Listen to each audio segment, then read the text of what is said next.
Hi hello, നമ്മൾ ഇന്ന് വന്നിട്ട് ഗുരുവായൂർ ആനക്കോട്ടയിലേക്കാണ് കേട്ടോ. ഇതാണ് കേട്ടോ ആനക്കോട്ടയിലേക്കുള്ള വഴി. ഗുരുവായൂർ മമ്മിയൂരിന്ന് വെറും 10 മിനിറ്റ് യാത്ര മാത്രമേ ഉള്ളൂ കേട്ടോ. ഇവിടേക്കുള്ള പ്രവേശനം ടിക്കറ്റ് മൂലമാണ്. നമുക്ക് ഇവിടെ ഗൂഗിൾ പേ സൗകര്യമില്ല. മുതിർന്നവർക്ക് 20 രൂപയും കുട്ടികൾക്ക് 10 രൂപയാണ് ഉള്ളത്. അതുപോലെ നമുക്ക് ക്യാമറയ്ക്ക് എക്സ്ട്രാ പൈസ നമ്മൾ കൊടുക്കേണ്ടി വരും. മൊബൈൽ ക്യാമറയ്ക്കും അതുപോലെ തന്നെ സ്റ്റിൽ ക്യാമറയ്ക്കും ഒക്കെ വ്യത്യസ്തമായിട്ട് പൈസ. നമ്മൾ പേയ്മെൻറ്റ് അടച്ചതിന് ശേഷം മാത്രമാണ് നമുക്ക് അവിടെ കയറിയിട്ട് വീഡിയോസോ ഫോട്ടോസോ ഒക്കെ എടുക്കാൻ അലൗഡ് ഉള്ളൂ. അല്ലാത്ത പക്ഷേ അവിടെ സെക്യൂരിറ്റീസ് ഉണ്ട്. നമുക്ക് അവരുടെ കണ്ണു പിടിച്ചൊന്നും ചെയ്യാൻ പറ്റില്ല. നമ്മളിതാ ആനക്കോട്ടയിലേക്ക് കടക്കുകയാണ് കേട്ടോ. വളരെ പ്രകൃതി രമണീയമായിട്ടുള്ള ഒരു സ്ഥലമാണ് കേട്ടോ. പണ്ട് പുന്നത്തൂർ രാജാക്കന്മാരുടെ കൊട്ടാരമായിരുന്നു പുന്നത്തൂർ കോട്ട. അതാ കാണുന്നതാണ് പുന്നത്തൂർ കൊട്ടാരം. നമുക്ക് ഡീറ്റെയിൽ ആയിട്ട് കുറച്ച് കഴിഞ്ഞാൽ കാണാം. അപ്പോൾ അത് അവർ പിന്നീട് ആന സംരക്ഷണത്തിന് വിട്ടുകൊടുക്കുകയാണ് ചെയ്തത് കേട്ടോ.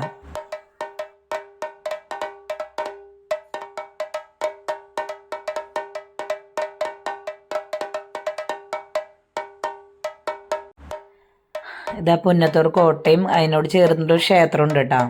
അത് ഇരിക്കാനൊക്കെ ഇരിപ്പിടമൊക്കെ വേറെ പുതിയത് പണിതാന്ന് തോന്നുന്നു.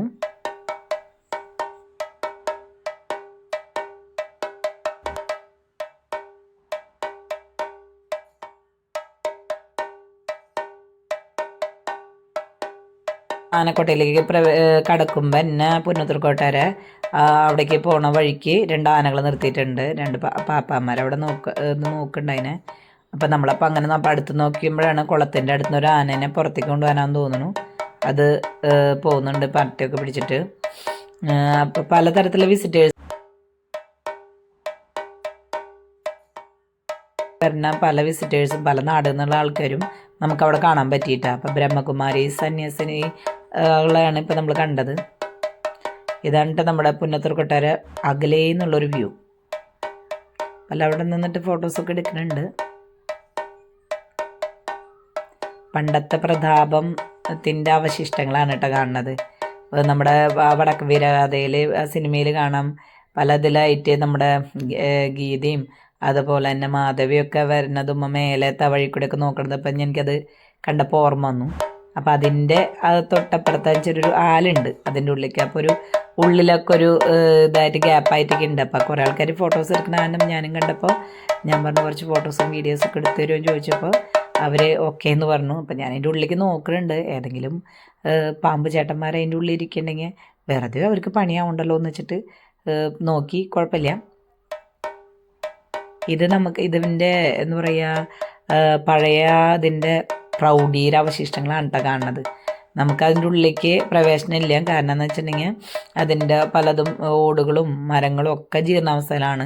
അപ്പോൾ അവിടെയുള്ള ആൾക്കാർ പറഞ്ഞു ചേച്ചിക്ക് അത്ര ആഗ്രഹം ഉണ്ടെങ്കിൽ കയറിക്കോ, എന്തെങ്കിലും പറ്റിയാൽ നിങ്ങൾ ഉത്തരവാദിത്തമല്ല കേട്ടോ എന്ന് പറഞ്ഞിരുന്നു. അവരത് കഴിഞ്ഞ് അങ്ങനെ പറഞ്ഞ് നമ്മളതിനെ ഇതാക്കിയപ്പോൾ നമുക്ക് വെറുതെ എന്തിനാണ് പണി ആവശ്യമില്ലാത്ത പണിക്ക് പോകണമെന്ന് വെച്ചു. ഇത് അതിൻ്റെ എന്ന് പറയുക ഓരോ മട്ടുപ്പാവിക്കൂടെ ഇങ്ങനെ പോണ ഒരു ഭാഗങ്ങളൊക്കെ നമ്മൾ സിനിമയിൽ കണ്ടിട്ടുണ്ടാവും വ്യക്തമായിട്ട്. വളരെ മനോഹരമായിരുന്നു അന്നൊക്കെ. അപ്പോൾ ഇപ്പം ഇങ്ങനെ അങ്ങനത്തെ അവസ്ഥയിലാണ് അത് സംരക്ഷിക്കാൻ. കോട്ടയാർ സൈഡിലേക്കുള്ള ഒരു വഴി നമ്മൾ ഗവൺമെൻറ് സംരക്ഷിക്കാനുള്ള വകുപ്പുകൾ നോക്കുന്നുണ്ട്.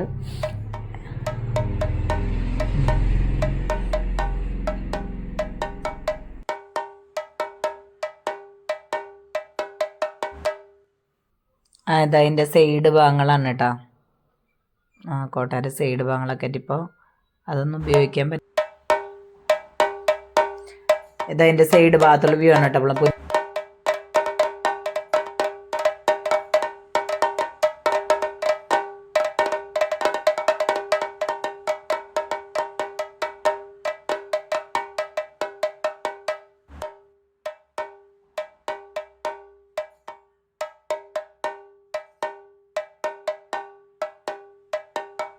അങ്ങനെ ചുറ്റി റൗണ്ട് ഷേപ്പിലാണ് കേട്ടോ ആനകളെ ഇതാക്കി നമ്മൾ ചുറ്റി വളഞ്ഞിട്ട് വേണം കാണാൻ. ഇതവിടുത്തെ കുളമാണ്. നമുക്കപ്പോൾ ഒന്ന് റൗണ്ട് ചെയ്ത് വരാം കേട്ടോ. 2 വഴികളുണ്ട്. ഏത് വഴി കൂടെ വേണമെങ്കിൽ നമുക്ക് പോവാം. അപ്പോൾ നമ്മൾ കുളത്തിൻ്റെ വഴിക്കൂടെ പറഞ്ഞ് മറ്റേ സൈഡിൽ കൂടെ വരാനാണ് ഉദ്ദേശിക്കുന്നത് കേട്ടോ. ഇവിടെ കുറച്ച് ഗവൺമെൻറ് ഓഫീസുകളും ഉണ്ട് കേട്ടോ അതിൻ്റെ ഉള്ളിൽ.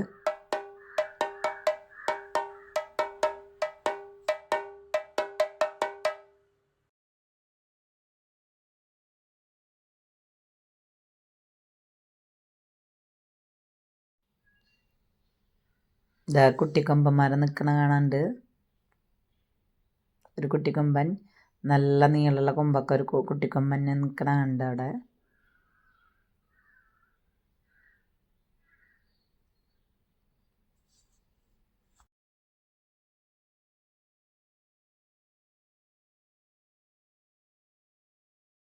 ഈ കുട്ടിക്കുറുമ്പൻ്റെ പേരാണ് ലക്ഷ്മി നാരായണൻ കേട്ടോ. നമ്മുടെ സുരേഷ് ഗോപി ആളുടെ മകളുടെ ഓർമ്മയ്ക്ക് നടയിരുത്തിയ ആനയാണ് കേട്ടോ. ഞാൻ നല്ല നീളമുള്ള കൊമ്പാണ് കേട്ടോ. ചെറിയ ആനയിൽ കൂടി നല്ല നീളമുള്ള കൊമ്പാണ് കേട്ടോ.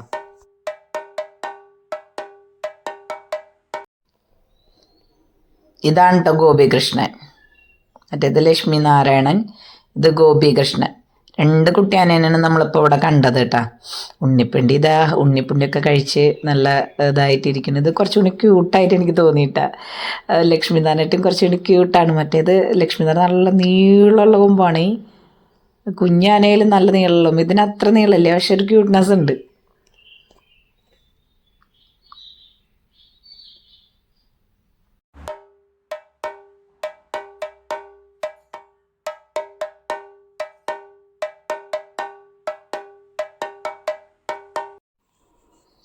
ഈ ആനയ്ക്ക് മതപ്പാടിലാണ് കേട്ടോ ആന. അത് മേത്തൊക്കെ മണ്ണ് വാരിയിട്ടുള്ളത്. ഇതും അത് രാജശേഖരൻ എന്നൊരു ആനയാണെന്ന് പറഞ്ഞത്. അതും മതപ്പാടിലാണ്. എങ്കിലും ഇങ്ങനെ അക്രമാസക്തരെല്ലാം തോന്നുന്നു. അത് അല്ലെങ്കിൽ ഇവിടെ അവരിങ്ങനെ കെട്ടിയിടില്ല. ഇത് വേറെ കുറേ ആനകളും ഉണ്ട് കേട്ടോ. ഇത് ബാബു എന്ന് വിളിക്കുന്ന ഒരു ആന. പിന്നെ വേറെയും ഇവിടെ ഒരു 35ഓളം ആനകളുണ്ടെന്നാണ് ഇവിടെ പറഞ്ഞു കേട്ടത് കേട്ടോ. ഇവിടെ വേറെ വലിയ നല്ല തലയെടുപ്പുള്ളൊരു ആന. എല്ലാവരും പേരൊന്നും നമുക്കറിയില്ല. പിന്നെ വേറെ ആനകൾ. ഇത് കുറച്ചും കൂടി മീഡിയം വലിപ്പമുള്ള ഒരു ആനകളാണ് കേട്ടോ. രസമാണ് നമ്മൾ ഓരോ റൗണ്ട് ചെയ്ത് നമ്മൾ ഓരോ ആനകളെയും കാണാം.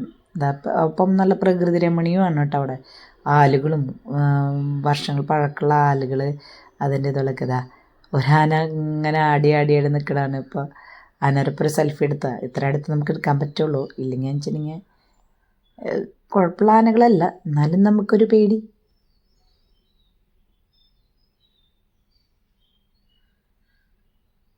അത് നന്നായി ഇപ്പോഴും തുമ്പിക്ക് ആട്ടിക്കൊണ്ടിരിക്കുന്നുണ്ട്. നല്ല ക്യൂട്ടാണ് ആന.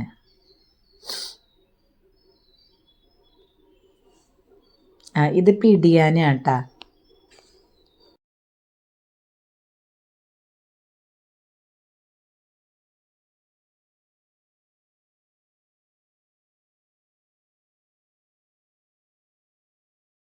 ഇത് പിടിയാനയാണ് കേട്ടോ. രശ്മി എന്നാണ് പേര്. ഇവിടെ ആകെ 3 പിടിയാനയാണ് ഉള്ളത്. അതിലൊരു ആനയാണ് കേട്ടത്. ഇവിടെ നമ്മുടെ ആനകൾക്ക് ആ മനുഷ്യൻ്റെ ആയുസാണെന്ന് പറയണത് 100 വയസ്സ് വരെയൊക്കെ ജീവിക്കുക എന്ന് പറയണത്. ഇപ്പം മനുഷ്യന്മാരുടെ ആയുസ്സൊക്കെ പണ്ടത്തേക്കാൾ കുറഞ്ഞല്ലോ. അപ്പോൾ ആനകളുടെ കാര്യം ഇങ്ങനെയൊന്നും നമുക്കറിയില്ല.